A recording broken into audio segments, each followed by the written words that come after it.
खाला, पूरे 3 लाख रुपए। 2 दिन बाद ना मैं उसे तुम्हारे हवाले कर दूंगी। उसके बाद फिर मेरी कोई जिम्मेदारी नहीं होगी, मैं तुम्हें बता रही हूँ। वेरी ब्यूटीफुल, बहुत शुक्रिया खाला। एक बार मेरे ठिकाने पे पहुंचा दे उसे, उसके बाद मैं खुद ही संभाल लूंगा उसे। ठीक है, अब जाओ, कोई देख लेगा तो बहुत अजीब हो जाएगा।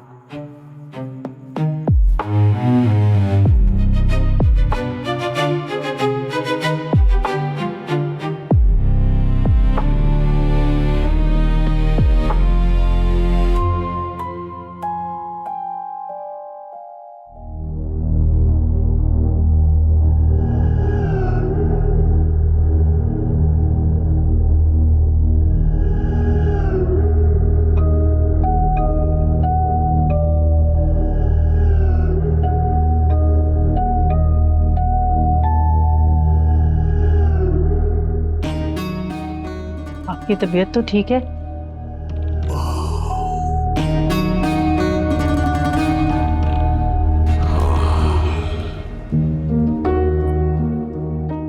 या अल्लाह, मुझे ठीक नहीं लग रही, बताए ना क्या हुआ है। खालिदा, जिस कंपनी को मैंने 30 साल दिए, अपना खून पसीना दिया, उसको पांव पे खड़ा किया, आज उसने 1 सेकंड में निकालकर बाहर फेंक दिया। कहते हैं कि कंपनीज को नौजवानों की जरूरत है। क्या 30 साल तजुर्बे की कोई अहमियत नहीं है? ये तो बहुत बुरी खबर सुनाई आपने। जमाल ने भी 2 महीने से कोई पैसा नहीं भेजा, और फाइक की तो अभी पढ़ाई भी पूरी नहीं हुई। मुझे तो ये समझ नहीं आ रही, घर का खर्चा कैसे चलेगा। अल्लाह खैर करे। मुझे तो एक नई मुसीबत आती हुई नजर आ रही है। मुझे शक है निम्रा ना आज उल्टियां कर रही थी, और किचन में ना वो अचार खा रही थी। ये ना हो कि वो प्रेग्नेंट हो। अनीला को पता चल गया तो बहुत बुरा होगा। मैं तो सोच रही हूँ निम्रा को घर भिजवा देते हैं, क्योंकि उसकी माँ है। उसने हमसे झूठ बोला था कि उसकी माँ मर गई है। ये कौन तुम्हें ला लाकर खबरें देता है? मैंने एक औरत को भेजा था उसके घर, उसने आकर बताया कि उसकी माँ जिंदा है। खालिदा बेगम, हालात कुछ भी हों, वो हमारी बहू है, हम उसे इस तरह नहीं फेंक सकते। तुम फाइक को बुलाओ। मुझे तो फाइक भी बदला बदला लग रहा है। उसके तेवर ठीक नहीं है, और मुझे ना उसमें से बगावत की बू आ रही है। हमारी भी तो गलती है, अपनी औलाद को गुलाम बना के रखते हैं। आज की जनरेशन हमसे अलग सोचती है। कौन अलग सोचती है?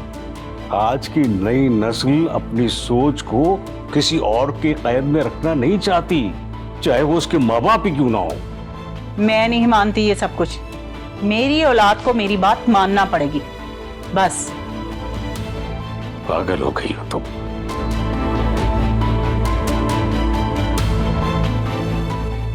निम्रा, निम्रा, निम्रा।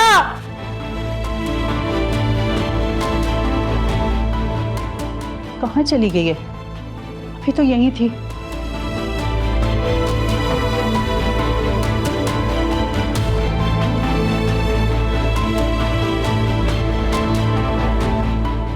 अनीला, तुमने निम्रा को कहीं भेजा है क्या? वो घर में नजर नहीं आ रही। फाइक भी नजर नहीं आ रहा, ना ही कमरे में और ना ही मेरे दिल में। अगर शादी करने से पहले आप अपने बेटे को डॉक्टर को दिखा देती ना, तो मेरी जिंदगी बर्बाद ना होती। अनीला, अपनी जुबान को लगाम दो। अगर मुझे निशा की तलाक का डर ना होता ना तो मैं तुम्हें कब से घर से निकाल चुकी होती। अच्छा, तो मेरी जिंदगी बर्बाद करने का कोई अफसोस नहीं है आपको? मैं आपकी कुछ नहीं लगती। आपने जानबूझकर अपने नामर्द बेटे की शादी मुझसे करवाई ताकि निशा और नबील की शादी हो सके। आप तो बहुत ही खुदगर्ज निकली खाला। अनीला, अपनी जुबान को लगाम दो। और अगर ये बात घर से बाहर निकल गई ना तो लोग फाइक के बारे में क्या बोलेंगे? मेरा अब सबर जवाब दे गया है। अब तो मैं फाइक का मेडिकल चेकअप ही करवाऊंगी।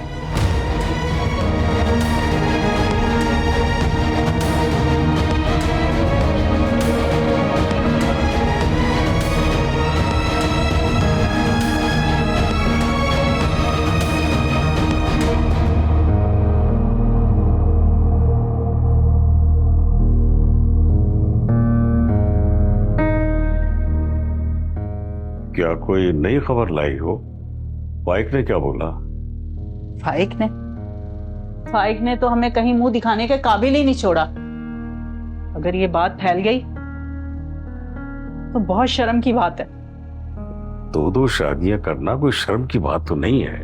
दो शादियां करना शर्म की बात नहीं है, मगर 3 महीने के बाद बीवी से फासला रखना वो शर्म की बात है। क्या क्या बोल रही हो ये? सही कह रही हूँ। आज अनीला ने अपना मुंह खोल दिया कि शादी के 3 महीने बाद भी वो कंवारी है। क्या? ये क्या बोल रही हो तुम? फाइक का सारा ध्यान निम्रा की तरफ है। अभी भी दोनों घर से गायब है।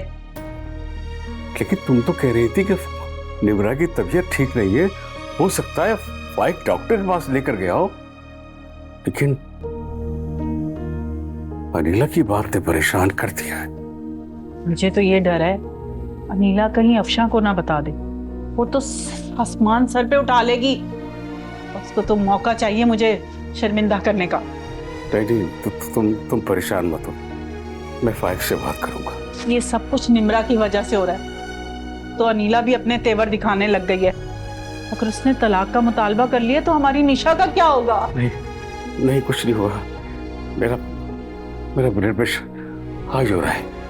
तू फाइक को बुला तू। कौन? या अल्लाह, खैर।